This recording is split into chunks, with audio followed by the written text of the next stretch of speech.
마태복음 9장 9절부터 17절까지 말씀입니다. 같이 한 목소리로 읽겠습니다. 시작. 예수께서 그곳을 떠나 지나가시다가 마테라 하는 사람이 세관에 앉아있는 것을 보시고 이르시되 나를 따르라 하시니 일어나 따르니라. 예수께서 마태의 집에서 앉아 음식을 잡수실 때에 많은 세리와 죄인들이 와서 예수와 그 제자들과 함께 앉았더니 바리새인들이 보고 그의 제자들에게 이르되 어찌하여 너희 선생은 세리와 죄인들과 함께 잡수시냐. 예수께서 들으시고 이르시되 건강한 자에게는 의사가 필요없고 병든 자에게라야 쓸데있느니라. 너희는 가서 내가 긍휼을 원하고 제사를 원하지 아니하노라 하신 뜻이 무엇인지 배우라. 나는 의를 부르러 온 것이 아니요 죄인을 부르러 왔노라 하시니라. 그때 요한의 제자들이 예수께 나와 이르되 우리 바리새인들은 금식하는데 어찌하여 당신의 제자들은 금식하지 아니하나이까. 예수께서 그들에게 이르시되 혼인집 손님들이 신랑과 함께 있을 동안에 슬퍼할 수 있느냐. 그러나 신랑을 빼앗길 날이 이르리니 그때에는 금식할 것이니라. 생대의 조각을 낡은 옷에 붙이는 자가 없나니 이는 기운 것이 그 옷을 당겨 헤어지니 더하게 하며 새 포도주를 낡은 가죽 부대에 넣지 아니하나니 그렇게 하면 부대가 터져 포도주도 쏟아지고 부대도 버리게 되느니라. 새 포도주는 새 부대에 넣어야 둘이 다 보존되느니라. 아멘. 우리 잠시 기도하겠습니다. 하나님 아버지, 하나님의 말씀을 이 시간에 나누려고 합니다. 온전히 주님께서 말씀하여 주시옵소서. 성령님께서 주장하여 주시고 부족한 종의 모습은 감춰주시고, 하나님 이 시간 온전히 성령께서 입술을 사용하셔서 하나님의 말씀이 온전히 증거되게 하여 주시옵소서. 예수 그리스도의 복음이 온전히 증거되게 하여 주셔서 하나님 그 말씀이 온전히 우리를 변화시키고 우리 가운데 열매로 주님 앞에 영광 돌리는 이 시간 될 수 있도록 인도하여 주시옵소서. 감사드리며 예수님 이름으로 기도드렸습니다. 아멘.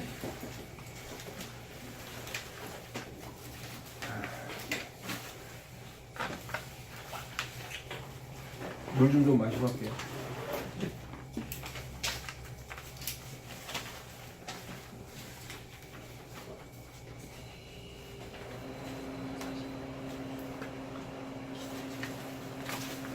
오늘 설교의 제목을 웬 말인가 웬 은혜인가 이렇게 잡았어요. 우리 찬송도 있죠, 그죠? 기억하시죠? 네, 웬 말인가 웬 은혜인가. 지난주 우리가 8장 마태복음 8장을 말씀으로 은혜를 나눴는데 8장에 보니까 기적 행하시는 말씀이 많이 나왔어요, 그렇죠? 네, 그렇지만 우리는 기적에 대한 초점을 맞추는 것이 아니라 예수님이 메시아이시고 예수님이 우리의 구원자이신 거에 초점을 맞추고 말씀을 읽고 우리가 봐야 된다 이렇게 말씀드렸어요. 오늘 9장도 마찬가지로 예수님의 기적 행하심은 계속됩니다. 오늘 읽은 본문 앞뒤로 보시면 여러 기적들이 나와요. 2절부터 시작해서 보면 중풍병자를 고치시고 그 다음에 18절에 보면 한 관리의 죽은 딸을 살리십니다. 그리고 그 죽은 딸을 살리러 가시는 도중에 20절에 보면 12해를 혈루증으로 앓고 있는 여인을 고치게 되죠. 그리고 27절에 보면 두 맹인이 이제 눈을 뜨게 되고 그 다음에 32절부터 보면 귀신 들려 말 못하는 사람이 귀신이 쫓겨나가고 그 말 못하는 사람이 말을 하거늘 이렇게 표현하고 있습니다. 그러니까 여러 가지 기적들이 있단 말이죠. 그 2절에 중풍병자를 고치신 이야기를 보면 사실은 모두가 잘 아는 이야기입니다. 예수님께 올 때는 침상에 들려서 왔어요. 친구들이 드는 그 침상에 누운 채로 꼼짝 못하고 실려서 온 그 중풍병자. 그곳에는 많은 사람들이 있었기 때문에 친구들이 그 사람을 뚫고 나갈 정도도 안 될 정말 많은 사람들이 모였은 것 같아요. 그러니까 이제 지붕을 뚫고 들어간 거죠. 근데 그 많은 사람들이 보는 앞에서 이 실려온 환자가 나음을 입고 자기가 누웠던 그 침상을 들고 걸어 나갑니다. 이 광경을 보고 사람들은 놀랐죠. 근데 놀라움을 넘어서 8절을 보면 두려워했다라고 표현되어 있어요. 생각해 보세요. 지금 방금 침상에 들려서 꼼짝 못하고 들어온 사람이 예수님이 내 침상을 들고 가라 하시니까 그 자리에서 벌떡 일어나서 그 침상을 들고 갔어. 아까도 우리 잠깐만 했지만 이게 그냥 우리가 성경으로 글로 읽어서 이게 별로 와닿지 않을지 내 눈앞에서 그 일이 벌어졌다. 정말 우리도 놀라지 않을 수가 없죠. 그렇죠? 정말 두려움을 느꼈을 수도 있을 거예요.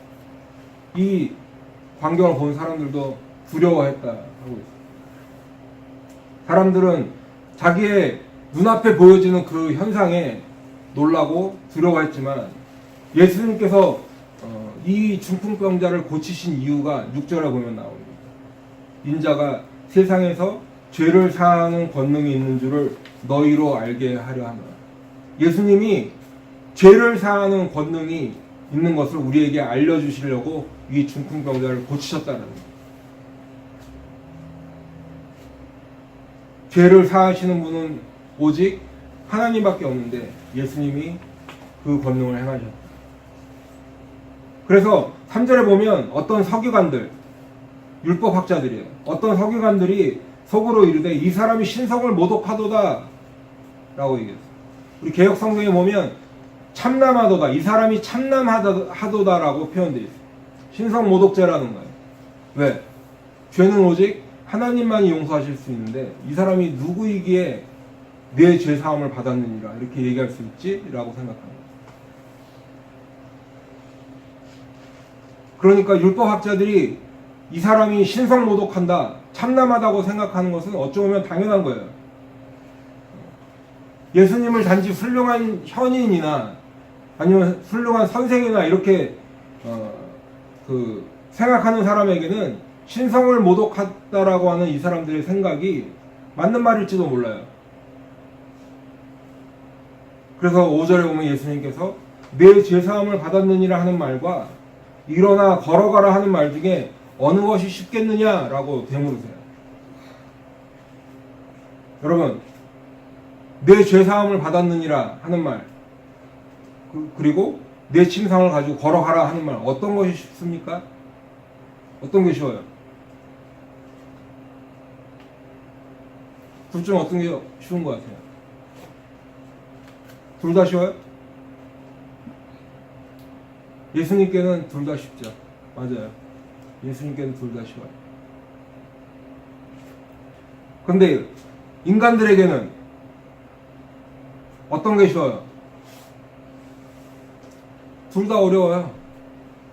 우리가 제사할 줄 능력도 없고 우리가 말한다고 중풍병자가 갑자기 걸어서 자기 침상을 들고 나갈 일도 생기지 않을 거예요. 그런데 예수님께는 둘 다 쉬운 거예요. 우리는 어려운 정도가 아니라 할 수가 없는 일이에요. 그런데 그 서기관들, 율법학자들은 이렇게 생각했겠죠. 당장 병 고칠 능력이 없으니까. 걸어가라 하면 그 앞에서 현상이 나타나잖아요. 그러니까 눈에 보이지 않는 말. 그렇지만 사람은 할 수 없고 하나님만이 하실 수 있는 말. 내 죄사함을 받았느니라 라고 했다고 속으로 신성 모독한다 라고 생각했던 거예요. 그리고 예수님은 그냥 고쳐주셔도 되지만 이 말씀하신 이유가 분명히 있다는 거예요. 보시고요. 조금 전에 말씀드렸듯이 인자가 세상에서 죄를 사하는 권능이 있는 줄을 너희로 알게 하려 하노라. 결국은 무엇을 말씀하시려고 하냐? 이 중풍병자를 고치시는 사건을 통해서 예수님은 어떤 메시지가 이곳에 담겨 있는가? 예수님이 하나님이시다라는 거예요. 예수님이 육신의 몸을 입고 이 땅에 오신 성자 예수님이시다. 예수님의 죄를 사하는 그 권세를 우리에게 알려주시려고 하신다는 거예요. 9장에 나오는 두 번째 기적은 이제 한 관리가 등장합니다. 마가복음 5장 22절에 보니까 이 관리의 이름은 회당장 중에 하나인 야이로라고 되어 있어요. 야이로. 지금 야이로의 딸이 죽어가요. 마태복음에는 내 딸이 방금 죽었습니다 이렇게 되어 있어요. 근데 누가복음에 8장 42절에 보니까 이 딸은 12살 먹은 딸이에요. 어린 딸이에요. 12살. 그리고 외딸이에요. 외딸. 외동딸. 그러니 야이로가 지금 예수님께 와서 그저 예수님 우리 딸을 고쳐주시면 좋고 아니어도 뭐 상관없으니 이렇게 얘기했겠어요? 그냥 막 와서 지금 다시 예수님의 정말 그 다리를 잡고서라도 꼭 고쳐주시기를 바랬죠. 야이로가 지금 와서 하는 말이 내 딸이 방금 죽었습니다라고 얘기해요. 부모님들은 그 심정을 더 잘 알 수 있어요. 야이로가 회당장 중에 한 사람이라는데 회당장이라는 것은 유대 공동체에서 유대인들 사회에서 존경받는 사람이에요. 예배를 주관하고 기도를 하고 율법서와 선지서를 읽고 설교할 사람을 택하는 일을 했어요. 때로는 율법을 어기는 사람을 책망하는 일까지도 했던 사람이에요. 그런데 그런 회당장이 지금 예수님께 나와 절하면서 내 딸이 방금 죽었사오니 오셔서 그 몸에 손을 얹어주셔서 그러면 살아나겠나이다. 딸은 이미 죽었어요. 그렇지만 예수님께서 오셔서 그 몸에 손을 대시기만 하면 살아날 것입니다. 간청하는 거예요. 절규하는 거예요. 내 하나뿐인 이 12살 먹은 어린 딸을 살려주십시오 라고 예수님께서 지금 그 집으로 가십니다. 가시려는데 20절에 보니까 12해 동안이나 혈루증으로 앓는 여자가 예수님이 뒤로 와서 그 겉옷가를 만진이 돼 있어요. 지금 12살짜리 죽은 딸을 살리러 가시는데 이 여인은 지금 12해 동안 혈루증으로 고생하고 있어요. 유대인들이 부정하다가 여기는 혈루증을 앓는 여인. 그런데 지금 예수님은 어디로 가고 계세요? 죽은 딸의 몸에 손을 대러 가십니다. 죽은 사람을 만지는 것은 유대인들이 공통적으로 부정하게 생각했던 일이에요. 그래서 누가복음에 보면 내게 손을 댄 자가 누구냐 하고 예수님이 반문하세요. 그랬더니 그러면서 내게 손을 댄 자가 있도다. 이는 내게서 능력이 나간 줄 알미로다 라고 그 여인 누가 손을 댔는지를 찾고 계세요. 그랬더니 이 여인이 어떻게 반응했냐? 누가복음에 보면 떨며 나왔다. 떨며. 왜 떨었을까? 자기도 부정한데 자기가 만지면 그 사람도 부정하게 되죠. 그러니까 떨며 나와 엎드리며 그 손댄 이유와 곧 나은 것을 모든 사람 앞에서 말하니.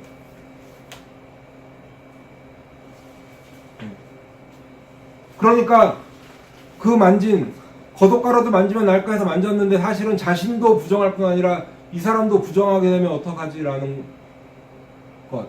근데 예수님이 내게 손을 댄 자가 있도다 하니까 떠는 거예요.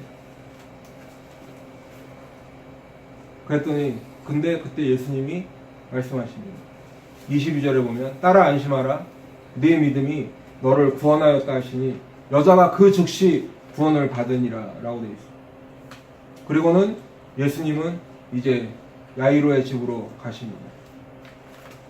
도착해서 보니까 그곳에는 피리 부는 자들과 떠드는 무리가 있어요. 조문객들이 있는 거예요. 애도객들이 있는 거예요. 그 어린 딸의 죽음을 다 슬퍼하고 있어요. 누가복음 8장 52절에 보면 모든 사람이 아이를 위하여 울며 통곡하며 돼 있어요. 그냥 우는 정도가 아니죠. 통곡했다. 저도 많은 장례식을 가봤지만 특별히 이 어린 아이들이 병이든지 아니면 다른 이유든지 죽게 되면 그 장례식은 정말 더 어렵더라고요. 그 부모의 슬픔은 더 크고 그리고 그곳에 모인 애도객들, 조문객들의 이 아픔은 훨씬 더 큼을 느낄 수가 있어요. 왜 그렇지 않겠어요? 그렇죠? 근데 지금 이 12살 먹은 딸이 죽으니까 모든 사람이 아이를 위하여 울며 통곡했다. 근데 그때 예수님께서 이렇게 말씀하십니다. 이 소녀가 죽은 것이 아니라 잔다. 그랬더니 그들이 비웃더라.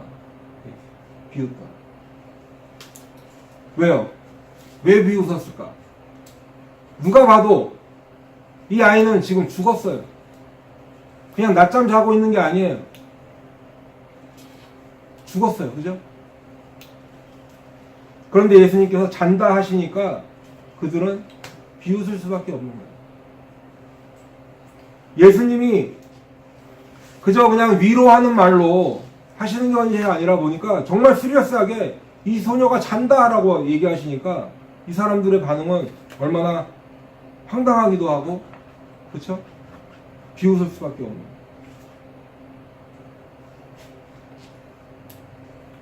예수님께서 25절에 보면 무리를 내보낸 후에 예수님께서 들어가사 소녀의 손을 잡음에 그 소녀가 일어나는지라.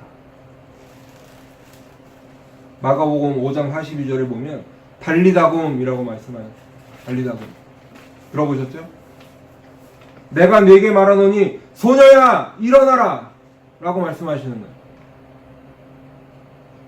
죽었던 소녀가 모든 사람이 아이를 위하여 울며 통곡하는 그 자리에서 일어나는지라.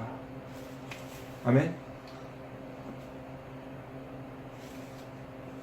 병을 고치시고 귀신을 쫓으시는 것도 기적 중에 기적인데 사람들이 놀라고 두려워할 정도로 그러한 기적인데 더 나아가 죽은 아이를 살리셨다는 거예요. 왜 이 기적을 보여줬을까? 그냥 병 고치시는 것만 해도 대단한 기적인데 죽은 아이를 살리셨다. 왜 이 기적을 보여줬을까? 예수님은 지금 죽음의 권세도 이기시는 메시아이심을 드러내시는 거예요. 죽음의 권세도 이기시는 메시아. 죽음의 권세도 이기시는 하나님. 아무리 훌륭한 사람도, 아무리 선한 사람도, 아무리 권력이 있고 힘이 있는 사람도, 또 아무리 돈이 많은 부자도 해결할 수 없는 한 가지 이슈가 있어요. 뭐예요? 죽음이에요. 죽음. 그런데 예수님은 지금 죽은 아이를 살리심으로 말미암아서 말로만 부활에 대해서 가르치시는 것이 아니라 그것을 직접 실현해 보이십니다. 나는 부활이요 생명이니 나를 믿는 자는 죽어도 살겠고 무릇 살아서 나를 믿는 자는 영원히 죽지 아니하리라는 이 주님의 말씀이 실제가 되는 거예요. 실제가. 우리 인생, 우리 삶 가운데서 그것이 그대로 이루어지는 것을 이제 모든 사람들이 보는 앞에서 보여주시는 거예요. 예수님은 죽음의 권세도 이기시는 메시아라는 거예요. 예수님 이제 그것을 떠나시는데 두 맹인이 찾아옵니다. 다윗의 자손이여 우리를 불쌍히 여기소서. 절규해요. 지금 눈을 뜨고 있는 사람들, 그 눈으로 본다고 하는 사람들은 정작 예수님이 하나님의 아들이시고 예수님이 그리스도의 이심을 알아보지 못하는데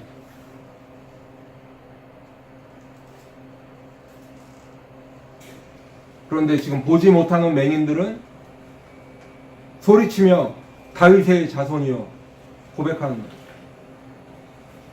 그들의 외침에는 다윗의 자손, 메시아, 구원자이신 예수님께 대한 믿음의 고백이 있습니다.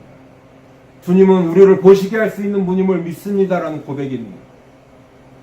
예수님은 그들의 믿음을 보시고 말씀하세요. 내가 능히 이 일을 할 줄을 믿느냐? 주여 그리하오이다. 주여 그리하오이다.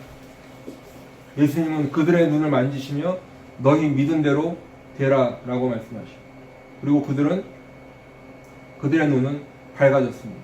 이제 보게 되었습니다. 앞서 2절에서 중풍병자와 그를 데리고 온 사람들의 믿음을 보셨다고 기록되어 있습니다. 혈루병 여인에게도 22절을 보면 따라 안심하라 내 믿음이 너를 구원하였다라고 말씀하셨어요. 지금 이 두 맹인에게도 너희 믿음대로 되라라고 말씀하세요. 믿음을 말씀하시는데, 그러면 여러분, 우리가 지난주에도 믿음에 대해서 잠시 말씀을 드렸지만, 이 병이 낫고 또는 병이 낫지 않고는 우리 믿음에 달린 것입니까? 그런데 기적은 누가 베푸시는 거예요? 예수님이 베푸시는데, 병이 낫고 안 낫고는 우리 믿음에 달린 것인가? 이런 의문을 가져보셨죠? 그러면 여러분, 믿음이 뭐라고 생각하세요? 다시 한번 질문합니다. 믿음이 뭐라고 생각하세요? 꿈은 이루어진다는 기대가 믿음일까요? 내가 원하는 대로 이루어지는 것이 믿음일까요? 긍정의 힘이 믿음일까요? 아니면 비전이나 꿈으로 포장되어 있는 나의 욕망이 믿음일까요? 내 탐욕을 이루는 수단을 믿음이라고 생각하십니까? 믿음이 뭐라고 생각하십니까? 오늘 본문에서 말씀하시는 믿음이란 것은 예수님이 하나님이심을 믿는 거예요. 자신의 무력함을 깨닫는 거예요. 나는 할 수 없다는 것을 인정하는 거예요. 그리고 하나님이 나의 하나님이시다. 오직 주님만이 하실 수 있다. 주님만을 의지하는 믿음, 그리고 주님만을 신뢰하는 그것이 믿음이라는 거예요. 믿음이란 지난주에도 말씀드렸듯이 뭔가를 자꾸 쌓아 올리는 것이 아니라 내 자신의 연약함과 내 자신의 악함을 인정하고 깨닫고 오직 그 문제를 해결하실 수 있는 분은 주님이시다라는 것을 인정하는, 주님만을 의지하는 것이죠. 믿음이란 자신의 삶을, 자기 자신을 하나님께로 바꾸는 거예요. 히브리서 11장 1절에 보면 믿음은 바라는 것들의 실상이요 보이지 않는 것들의 증거라고 말씀하셨어요. 그리고 히브리서 그 같은 장 6절에 보면 믿음이 없이는 하나님을 기쁘시게 하지 못하느니 하나님께 나아가는 자는 반드시 그가 계신 것과 또한 그가 자기를 찾는 자들에게 상 주시는 이심을 믿어야 할지니라라고 되어 있어요. 여러분, 상 주신다니까 또 어떤 생각이 드셨습니까? 훅 지나가는 말씀이 두둑한 금일봉, 봉투, 경력금 생각나시는 분도 계셨을지 몰라요. 그런데 여러분 걱정하지 마세요. 그런 거 아니니까요. 우리가 마태복음 6장 말씀을 나눌 때도 말씀을 드렸죠.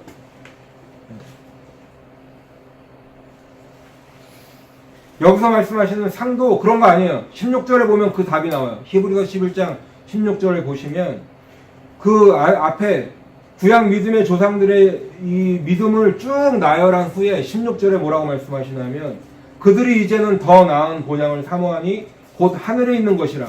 이러므로 하나님이 그들의 하나님이라 일컬음 받으심을 부끄러워하지 아니하시고 그들을 위하여 한 성을 예비하셨느니라. 여기 이제 믿음 가운데 있는 사람들에게 베푸시는, 하나님께서 베푸시는 상이 여기 나와 있어요. 첫 번째가 하늘에 있는 본향이에요. 두 번째가 하나님이 우리 하나님이라 일컬음 받으시는 것을 부끄러워하지 아니하신대요. 여러분, 이게 얼마나 큰, 정말 뭐랄까요, 정말 이 말로 표현할 수 없는 얼마나 큰 말씀인지 알 수가 없어요.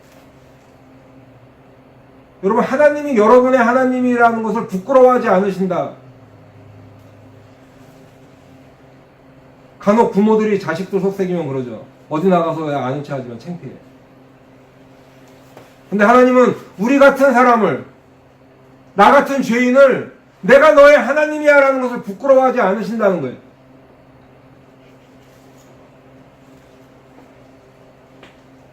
믿음이 있는 자들을 그 약속을 해주시죠. 그리고 그 믿음 있는 사람들을 위해서 한 성을 예비하셨다. 한 성. 어디에 예비하셨을까? 본향.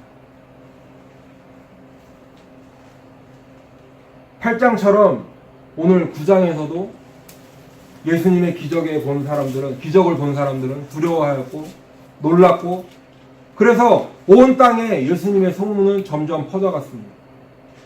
그런데 진짜 기적을 경험한 사람이 한 명 더 소개되고 있습니다. 그 사람의 이름은 마태입니다. 마가복음과 누가복음에는 레위라고 기록하고 있어요. 그의 아버지는 알페오라는 사람입니다. 그리고 마태는 세리였습니다. 당시 세리는 유대인들에게 창기나 도둑이나 살인자와 같은 취급을 받고 있었어요. 천한자였고 죄인이었습니다. 어느 날 마태에게 예수님이 찾아오셨습니다. 아무도 찾는 사람 없는 마태에게 예수님이 찾아오셨어요.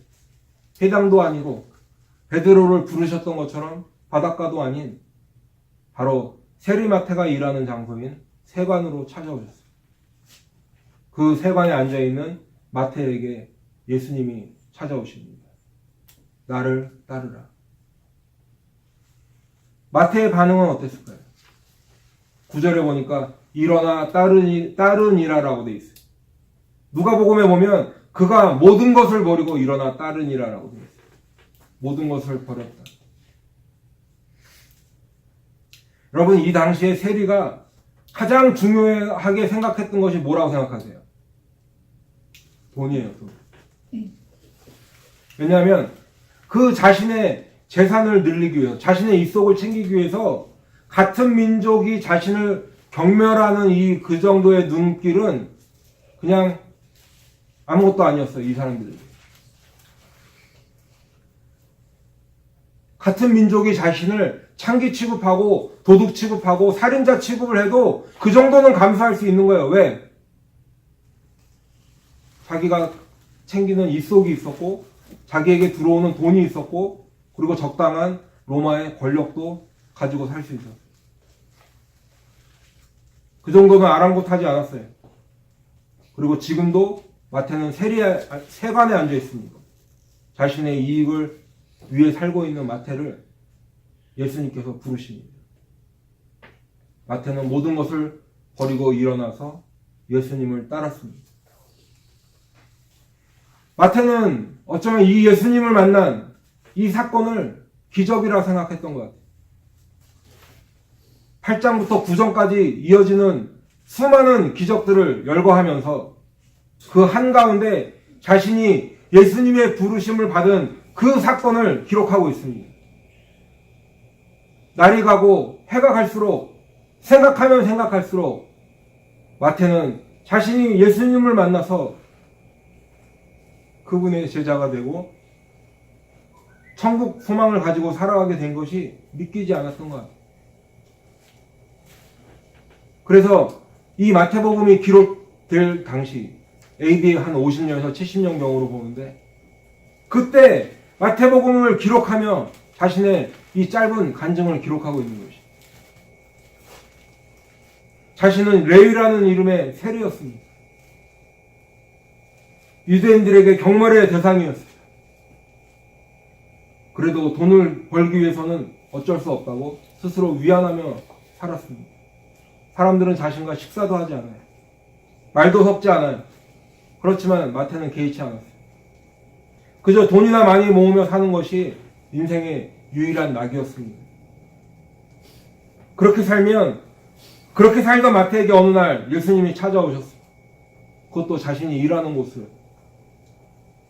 그리고 나를 따르라 불러주셨어요. 다윗의 자손이신 그 예수님이, 그리스도이신 그 예수님이, 구원자이신 예수님이 나를 불러주셨다고 고백하고 있어요. 나를 따르라. 마태는 예수님의 소문을 듣긴 들었어요.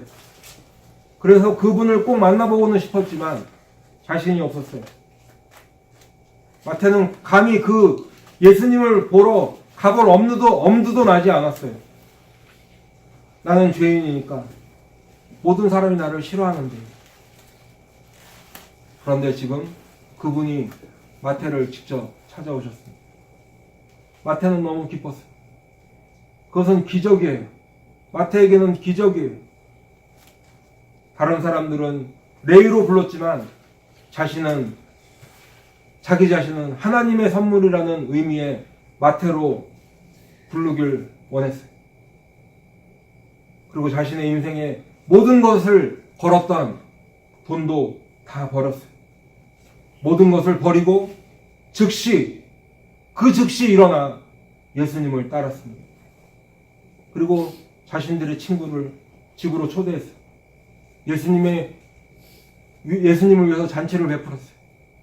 마태가 부를 수 있는 친구는 같은 세리와 죄인들밖에 없었습니다.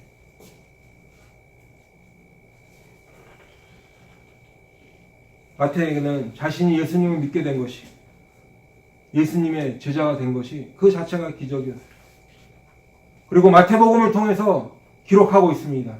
예수님이 하나님이시라고, 예수가 그리스도이시라고, 예수가 메시아이시고 구원자이심을 고백하고 있는 것이요. 그리고 동시에 자신과 상종도 하지 않고 자신을 경멸했던 그 유대인 자신의 동족을 향해서 예수님이 하나님이시라고 기록하고 있는 것이에요. 예수님이 그리스도이시고 메시아이시고 구원자이심을 전하려고 이 마태복음을 기록하고 있는 것이에요.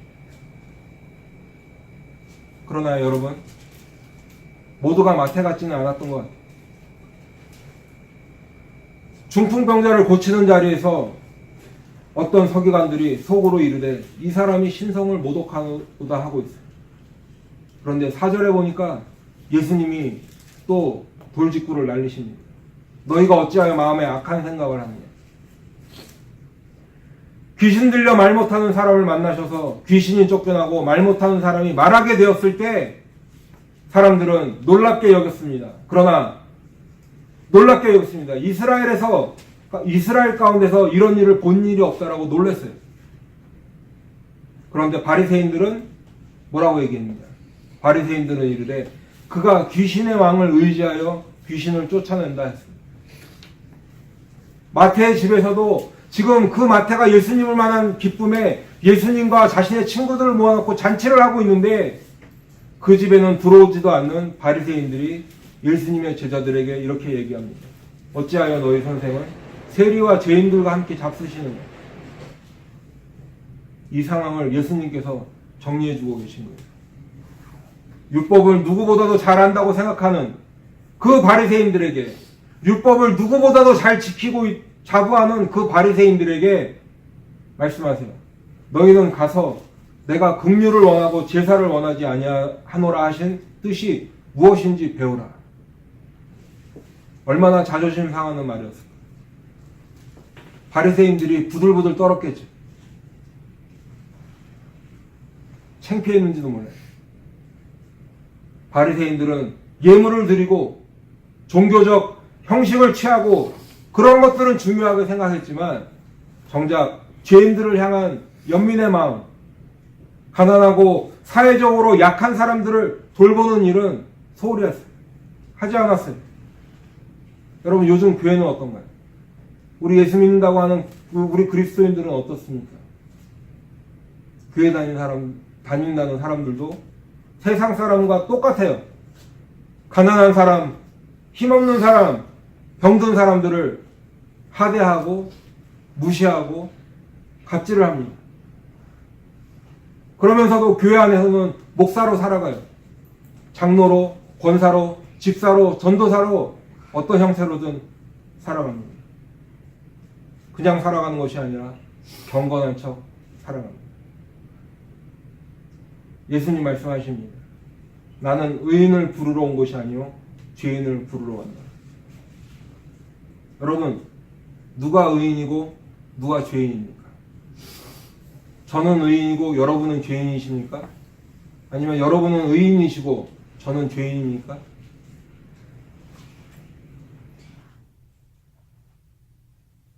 바리새인들이 의로워서 의롭다고 해주시는 게 아니에요.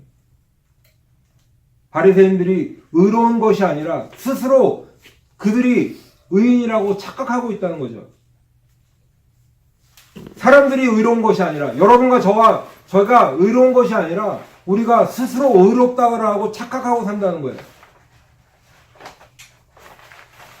내가 하나님께 죄인이 아니라고 생각하니까 하나님도 필요 없고 예수도 필요 없고 복음도 필요 없고 그래서 예수도 거부하고 복음도 거부하고 살아가는 거예요. 그 정도에 머무는 것이 아니라 어떤 사람들은 종교적 의식에 젖어 있기도 해요. 그래서 스스로 의인이라고 생각하고 살아가요. 교회도 오래 다녔어요. 그래서 신앙생활이 습관에 젖어 있어요. 몸에 배어 있어요. 그래서 예수님께도 항의합니다. 우리와 바리새인들은 금식하는데 어찌하여 당신의 제자들은 금식하지 아니하여? 왜 우리 조상들의 전통과 유전을 따르지 않는가라고 항의하는 거예요. 그때 예수님께서 이렇게 말씀하세요. 예수께서 그들에게 이르시되 혼인집 손님들이 신랑과 함께 있을 동안에 슬퍼할 수 있느냐? 그러나 신랑을 빼앗길 날이 이르니 그때는 금식할 것이니라. 예수님은 천국을 혼인잔치에 비유하셨어요. 그런데 빼앗길 날이 있다라는 거예요. 빼앗길 날. 그때가 언제예요? 바로 예수님이 고난받으시고 십자가에서 죽으실 것을 말씀하십니다. 그때는 제자들도 슬퍼할 것이다 말씀하세요. 그러면서 이렇게 얘기하십니다. 생배 조각을 낡은 옷에 붙이는 자가 없나니 이는 기운 것이 그 옷을 당겨 헤어짐이 더하게 되며 새 포도주를 낡은 가죽에 넣지 아니하나니 그렇게 하면 부대가 서져 포도주도 쏟아지고 부대도 버리게 됩니다. 새 포도주는 새 부대에 넣어야 둘이 다 보존됩니다. 예수님 말씀은 이제는 더 이상 유대주의의 그 전통이나 관습이나 어떤 그런 조상으로부터 내려오던 유전이 아니라 무언가 새로운 것이 시작되었다라는 거예요. 무언가 새로운 것이 도래되었다는 거예요. 이제 새로운 시기가 열리고 있음을 선포하고 계십니다. 과거에 있었던 것을 단순히 어느 정도 이렇게 고치는 개혁 정도가 아니라 새로운 것이 시작되었다라는 선포입니다. 바리새인들이 주장하는 대로 참된 의인은 율법이나 바리새적 유전 위에 세워지는 것이 아니라 예수님이 말씀하시는 참된 의인은 바로 예수님의 십자가 위에서 세워질 것이고 예수의 십자가 위에서 이루어질 것이다라는 것이. 그래서 이제는 낡은 옷, 낡은 가죽 부대가 아니라 새 포도주를 새 부대에 넣는 그 시대가 됨을 선포하고 계신 거예요. 여러분, 우리도 우리 안에 있는 율법주의를 버려야 됩니다. 우리 안에 있는 종교적인 습관들 버려야 돼요. 우리의 관행이라고 내려오는 그러한 잘못된 관행들, 또 내 잘못된 사고방식들 버려야 돼요. 그리고 복음으로 돌아가야 합니다. 말씀으로 돌아가야 해요. 그래서 우리 죄를 사하시는 주님께 내가 죄인입니다 라고 회개해야 되는 거예요. 그래서 우리의 영적으로 부정한 혈류병 고침받아야 돼요. 영적으로 죽은 몸이 예수님을 만나서 깨끗하게 되어야 돼요. 예수를 만나 살아나야 돼요. 그래서 영적으로 석용된 우리가 예수님을 만나 볼 수 있게 되기를 축원합니다. 예수님을 만나 악한 사탄마귀 귀신에 쫓겨나가고 영적으로 말 못하는 우리가 이제 그 악한 영들로부터 해방되고 예수의 영으로 사로잡아서 말할 수 있게 되어야 돼. 그래서 마태와 같은 예수님을 만났다라고 하는 그 간증이 우리 안에 있기를 축원합니다. 이제 말씀을 마치도록 하겠습니다. 사람들은 오늘도 기적에 집중합니다. 때론 놀라요. 그것을 쫓아다닙니다. 그런데 정작 예수님께는 관심이 없습니다. 복음에는 관심이 없어요. 하나님의 말씀에는 관심을 두지 않아요. 그러나 예수님의 메시지는 뭐예요? 기적은 하나의 도구라는 거예요. 예수님이 하나님을 나타내시기 위해서 기적을 그저 사용하시는 것뿐이에요. 그래서 그 기적을 보고라도 예수님을 믿으라는 것입니다. 그리고 우리의 삶 가운데도 크고 작은 기적들을 베풀어주고 계세요. 사람마다 정도의 차이는 있겠죠. 그러나 어떤 사람은 중풍병을 고침받고, 어떤 사람은 혈류증을 고침받고, 어떤 사람은 죽었다가 살아나는 그 기적을 체험하기도 하고요. 어떤 사람은 앞을 보지 못했지만, 그래서 맹인이었지만 예수를 만나 보게 되는 사람도 있습니다. 어떤 사람은 귀신 들려 말 못하는 사람이었으나 귀신이 쫓겨가고 말하게 되는 것을 경험하게 되는 것입니다. 그리고 어떤 사람은 죄인 취급받으며 경멸의 대상으로 살아갔지만, 세리와 같은 삶을 살았지만 예수님 만나 그의 제자가 된 사람도 있는 것입니다. 여러분이 어떤 상황, 어떤 사람인지 상관없어요. 모두 다 예수님을 만나시길 바랍니다. 하나님은 우리가 죄인임을 깨달아 회개하고 돌아오길 바라고 계세요. 그래서 누구든지 예수를 믿기만 하면 멸망하지 않고 영생을 주신다 약속하셨습니다. 우리의 하나님이라 일컬음 받으심을 부끄러워하지 아니하신다고 말씀하고 계세요. 그 하나님이 우리의 하나님이 되어 주신다고 약속하셨습니다. 여러분, 우리는 그 복을 다 누리시길 바라요. 예수 믿는 복을 다 받으시길 바랍니다. 아멘. 하나님이 우리의 하나님 되시고 우리는 그분의 자녀가 되는 복을 다 누리시기를 축원합니다. 그래서 하늘나라 천국 백성 되는 그 복. 그래서 우리 워싱턴 그레이스 침례교회 성도 한 사람 한 사람은 우리 아버지 하나님과 영생을 누리는 그 복을 누리시기를 간절히 축원합니다. 아멘. 기도하겠습니다.